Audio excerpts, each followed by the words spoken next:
What's going on, everybody? Derek from the Tiny Raptor Farm here, and I'm back with a very special episode for you today. Now, you're going to want to grab a pen and a pad of paper, write this down, because this is very, very, very important. Now, enjoy this intro real quick, and I will be right back.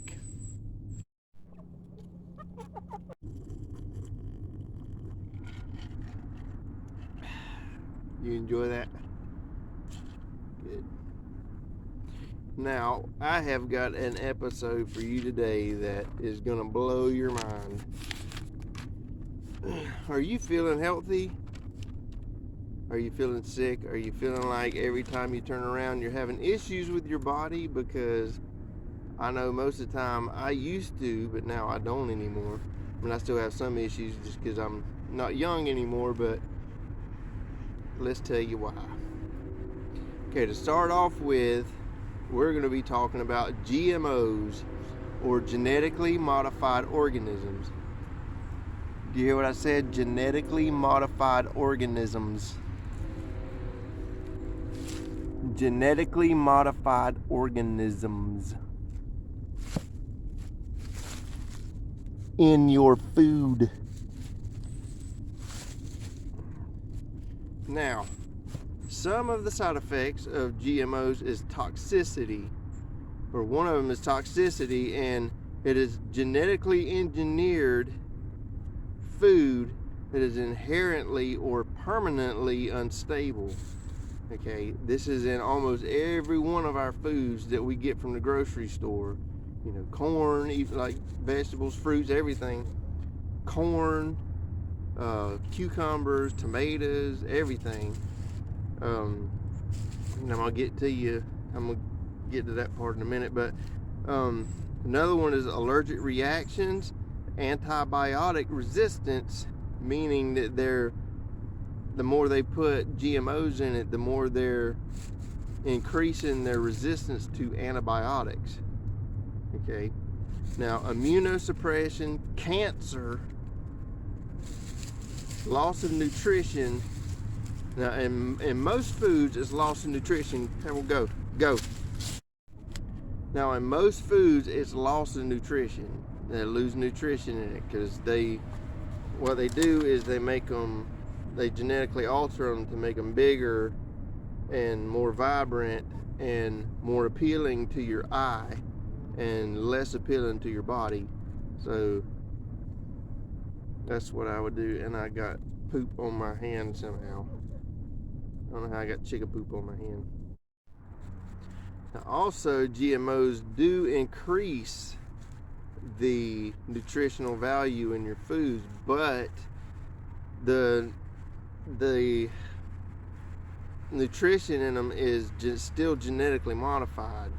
You know, if you have let's say you got an ear of corn.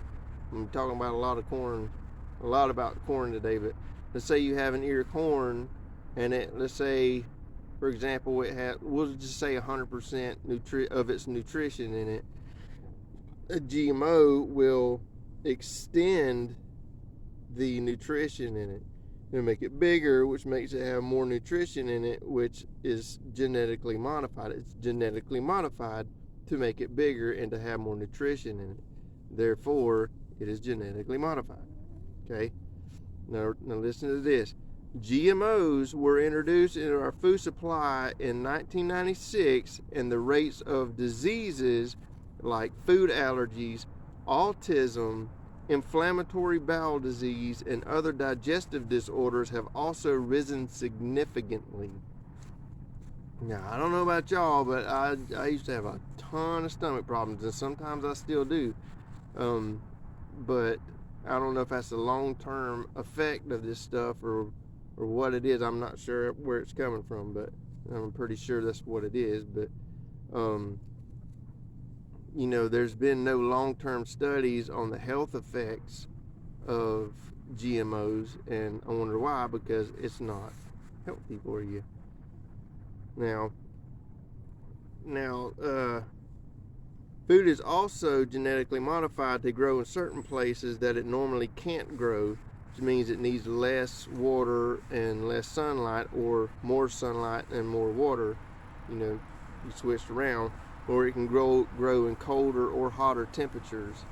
Now, what this means is, like, let's say for example corn again, like these corn farmers, they have I think they can get 2 or 3 rounds of corn out of one season. I can't remember how many, but if they get it with GMO in it, where it adapts itself to colder temperatures, then they can get 1 or 2 more rounds out of it, so they can get 4 or 5 total rounds out of the corn each year. And now this is not for your health. This is just solely so they can make more money every year, because they have all these huge farming equipment and, you know, tractors and all this other stuff that they have to do to put this to produce this stuff. So therefore they can make more money, and if they can get a couple more rounds of corn out of it. You see what I'm saying? So this has nothing to do with your health. I'm talking about big farms now. I'm not talking about, you know, your local farmers and stuff that you get like the farmers market and stuff like that. Now, most of them grow their stuff all naturally. You know, they believe in health and the nutrition in your body. They 100% solely believe in that. So they 9 out of 10 times they're not genetically modifying their stuff. But these big farm companies, they do that. So now, GMO and hybrid plants, you cannot take the seeds from them and regrow it. Now, what this means is that when they genetically modify it in the lab, that by the time when it grows older, the seed is either dead or it is not nutritioned enough for you to pick the seed out of it and throw it back in the ground. It's not going to grow. If it does, it ain't going to get maybe that tall, and then it's going to die off. So it won't regrow if you take the seeds from it. Now this is why. Now we'll get our seeds from like Lowe's or an online company, and we make sure that when we see the package or the packet this stuff's in, we make sure it says no GMO and no hybrid or whatever on it. You know, we make sure it's completely organic. Okay, and now for organic seeds, you're gonna have to pay a little bit more, but it's worth it, trust me. And so I don't want none of that crap going in my body, and I don't want none of that crap going in my kids or my family or whatever. I don't want it going in their body either. So I use the non-GMO stuff. Okay. Now, soy, for example, are the most heavily modified. Up to 90% of them are now increasingly resistant to herbicide Roundup. Now, it's the same thing to being resistant to the antibiotics, is that this herbicide, the more they put on it, that the more it's going to, these plants and crops and stuff, or the ground that they're growing in, is going to become immune to it. It's going to grow these plants that are immune to it. Therefore, they have to put extra on top of it, you know, as well as the pesticides.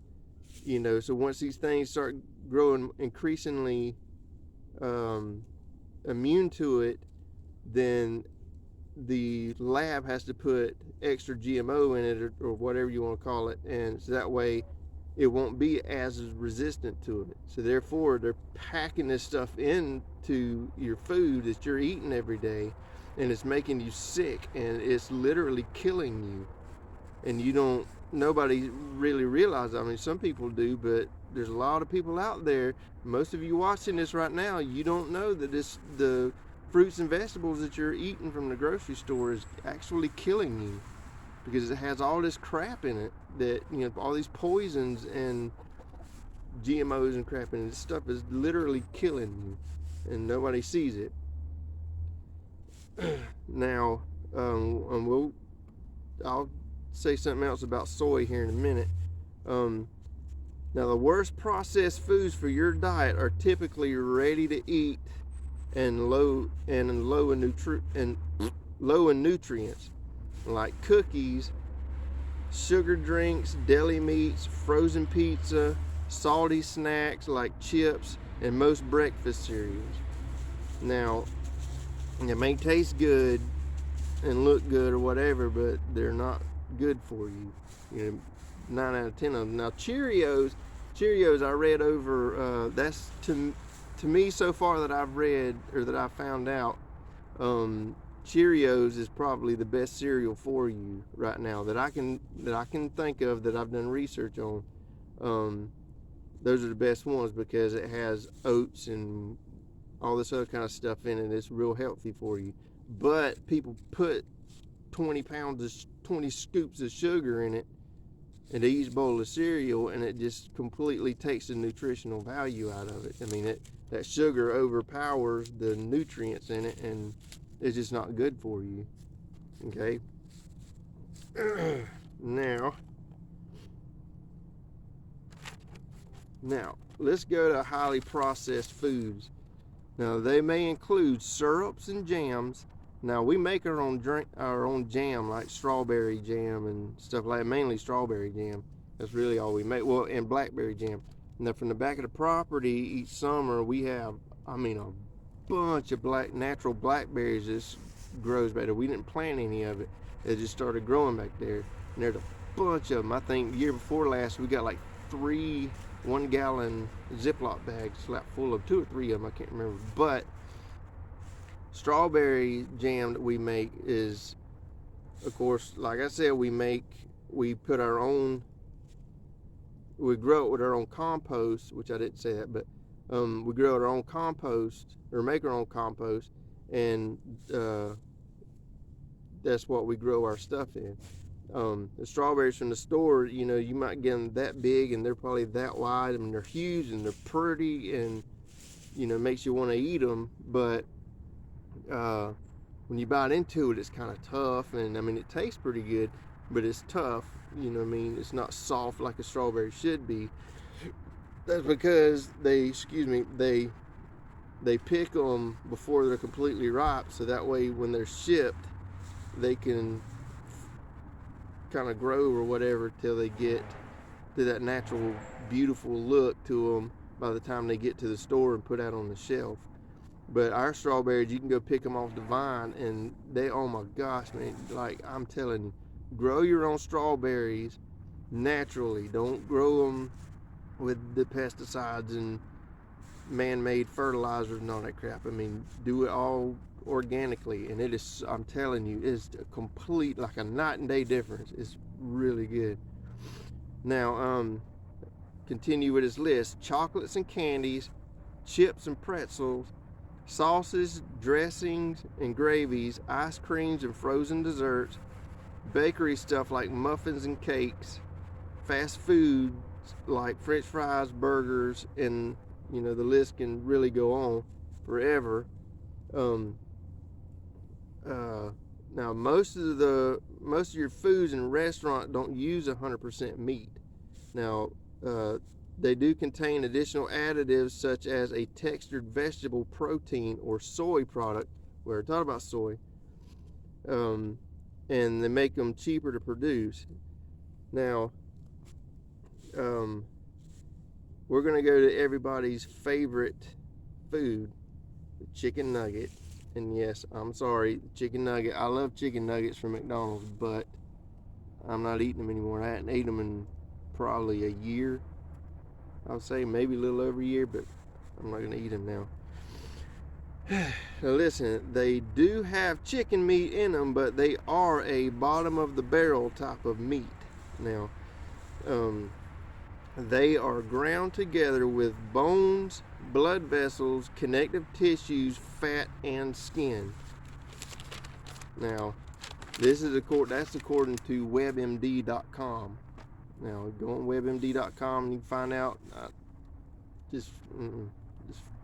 Now, McDonald's claims they make theirs from pure meat, but they also get their beef and fish from Keystone U.S. Operations. That's the place that produces this crap. Now get this. I'm fitting to blow your mind for a second, okay?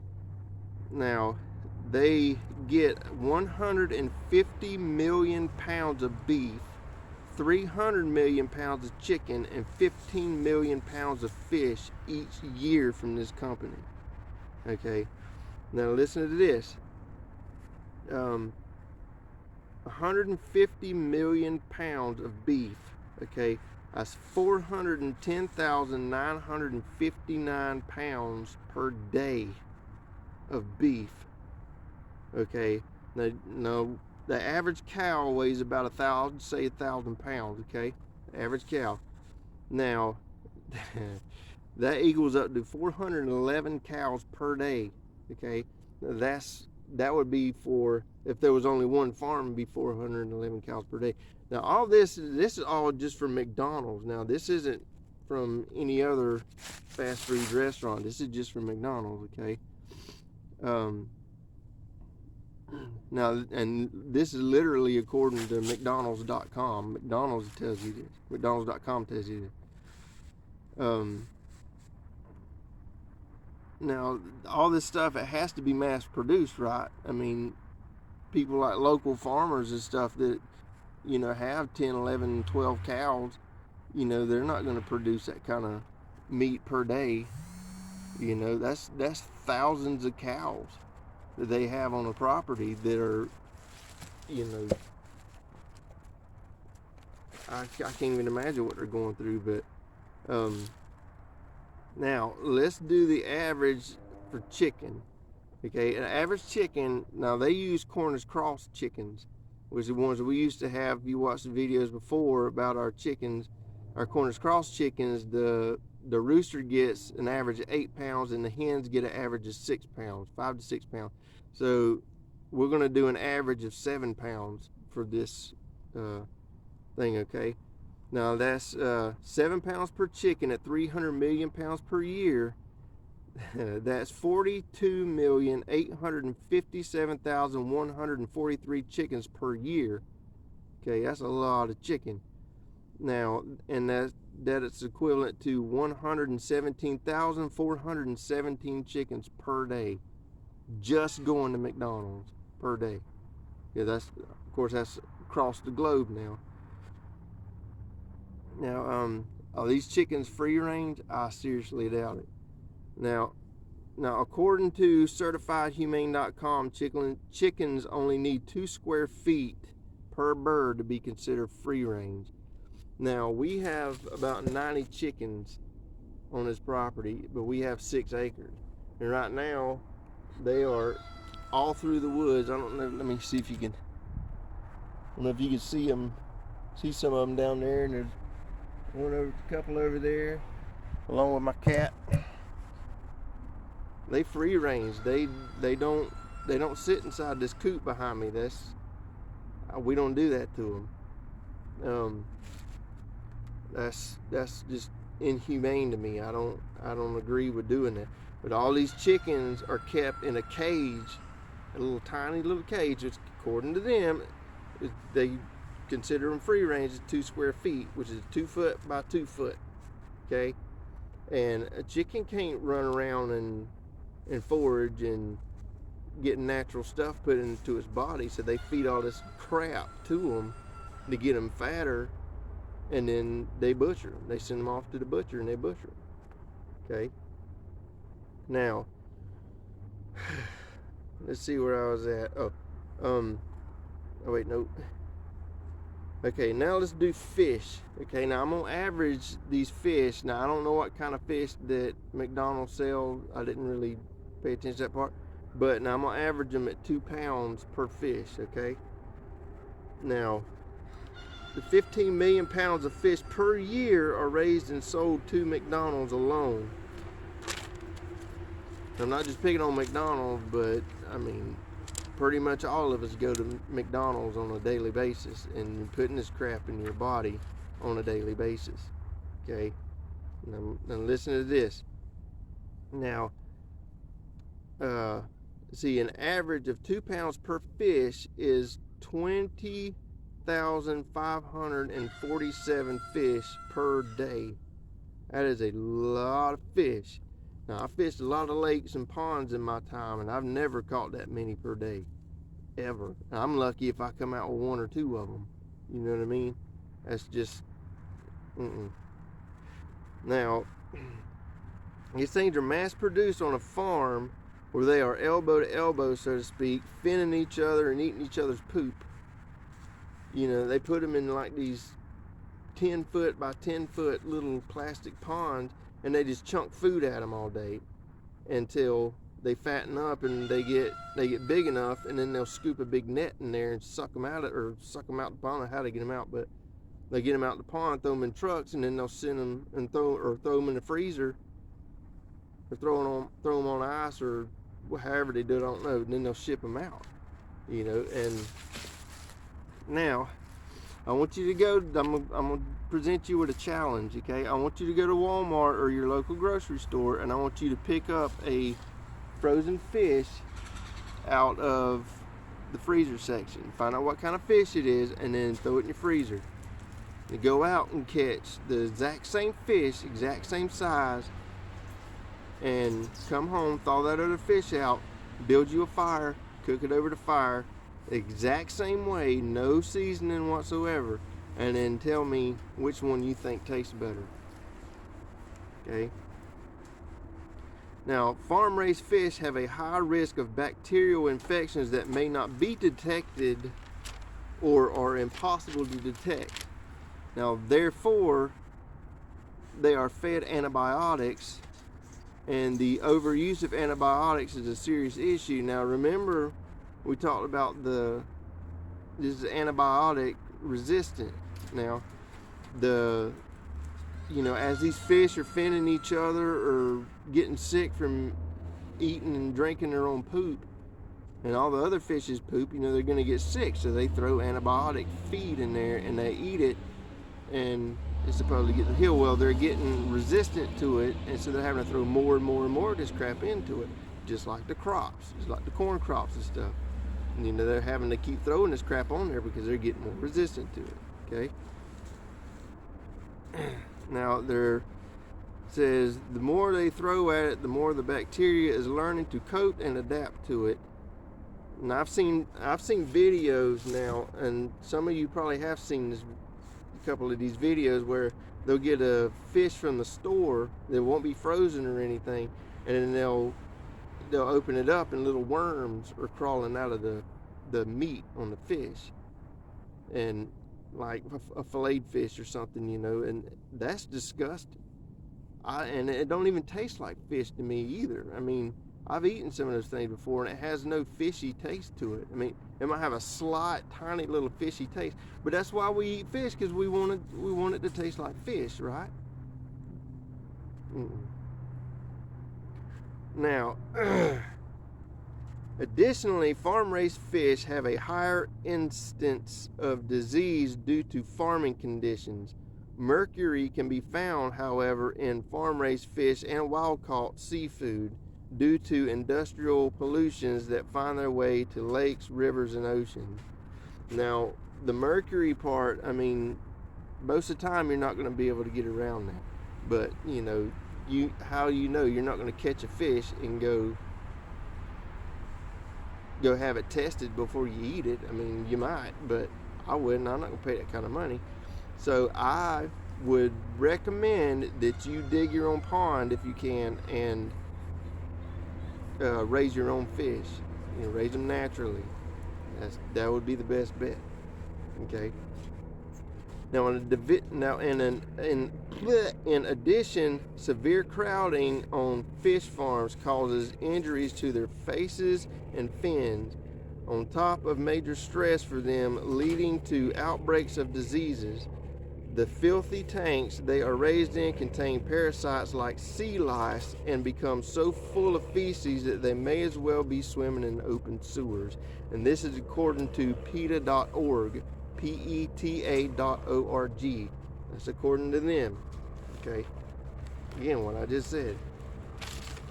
Now, for the good part, let's talk about all natural healthy foods and veggies. Okay. So the past several years, I've tried growing corn, and my corn, probably 4 years ago when I started trying to grow it, my corn would literally get that big. and it would have, it'd probably have like maybe 6 to 10 kernels on it, and that's it. And it looked disgusting, but it tasted good. It was all natural, right? So it kept going and kept going and kept going and kept going, trying to grow it. Never 100%. Well, once it grows, regardless of what it looks like, you're successful in it. But it didn't have diseases. It didn't have blight and all that other kind of crap in it. It was 100% natural. Now, up to last year, I started putting rabbit poop, ground up rabbit poop, on my corn. Okay. Now, rabbit poop. Let me explain how rabbit poop will work. Okay. Now, we feed our rabbits those little rabbit pellets that you can get from the store, but the ones that we get are all natural compressed hay. That's what those little pellets are, just compressed hay, and it's all natural. There's no additives, no pesticides, none of that crap on it. It's just hay. Okay. And then we feed them extra hay, like loose hay, and they love eating on it. And then we'll give them scrap vegetables and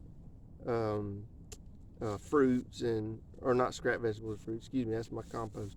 We give them carrots and apples and the occasional celery that they'll eat, 2 or 3 times a week. And and that poop, when it comes out, it's all natural. It's hay and vegetables and fruit.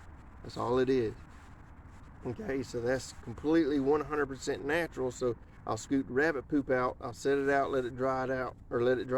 I'll take a big rock or something and grind everything up until it's almost like a powder, and then I'll scoop it up and I'll throw it on my garden, specifically my corn, because I was told a few years ago, to take I forget what kind of fertilizer it was, but once your corn grows about that tall, or maybe a little taller, to throw this stuff on it, and it'll shoot up, but this man-made fertilizer is not all natural.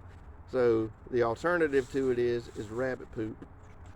Throw that stuff on there. Once it gets about that high or a little higher, throw that stuff on there and water it down, let it soak into the water, or soak into the dirt. And then, man, and our corn, when it came out, it was that big.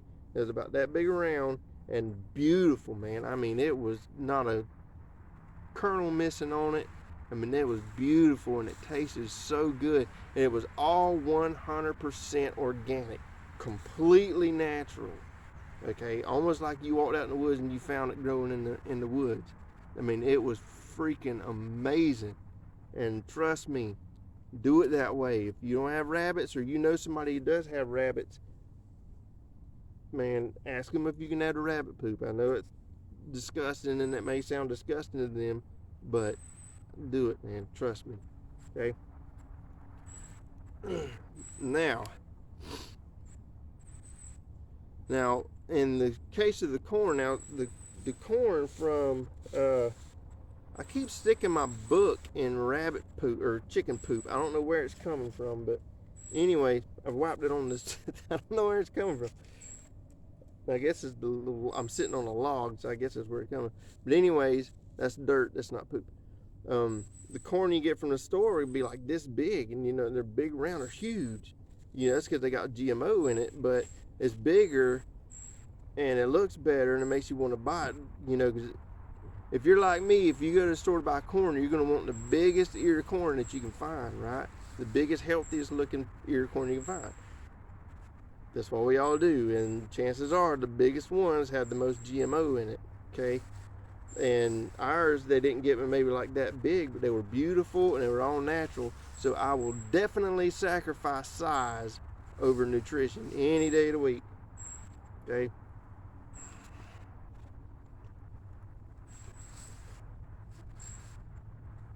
The weird thing is I don't see any poop on the log anywhere. I'm sitting in poop. Okay, now our okra plants, they grew to I think they were like 8. I'm 6 feet tall. I'm 5'11", and our okra plants grew to like 8 feet tall.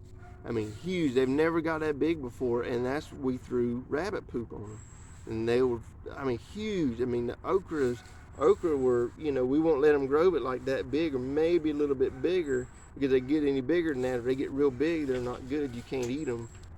I mean, you can't eat them, but they're just, I wouldn't eat them because they're tough and they're stringy. I don't like that. Stuck my hand in poop again. Now, all of our meat comes from this homestead. You know, minus the occasional steak that we'll go to the grocery store and buy. You know, and we won't steak. We don't have the room to put a cow out here to raise it and then butcher it. We got 6 acres. We're fixing to get a bigger property, but you know, we have a lot of chickens and we have a lot of rabbits. Okay, so all of our stuff, all of our meat comes from them. Okay, we just had a bunch of Cornish cross hens, chickens that we put down a couple months ago, and those of you who watched the video know about it. You know, thanks for watching. Now, I believe that God intended it this way for all this natural stuff in here, you know, and I don't want any of this crap put. My cat's on top of the chicken coop. I don't want any of this crap being put in my family's bodies, or my body, or your body.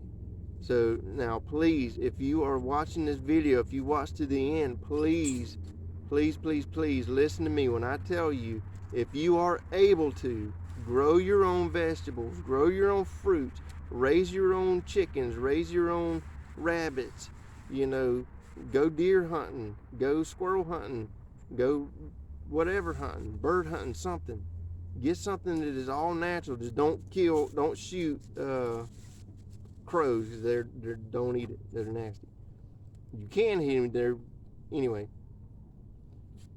Grow your own stuff, raise your own stuff. You know, if you live in an apartment, you know, you can, you know, take that stupid plastic house plant out the corner and stick a spot or two down there and grow you some tomatoes.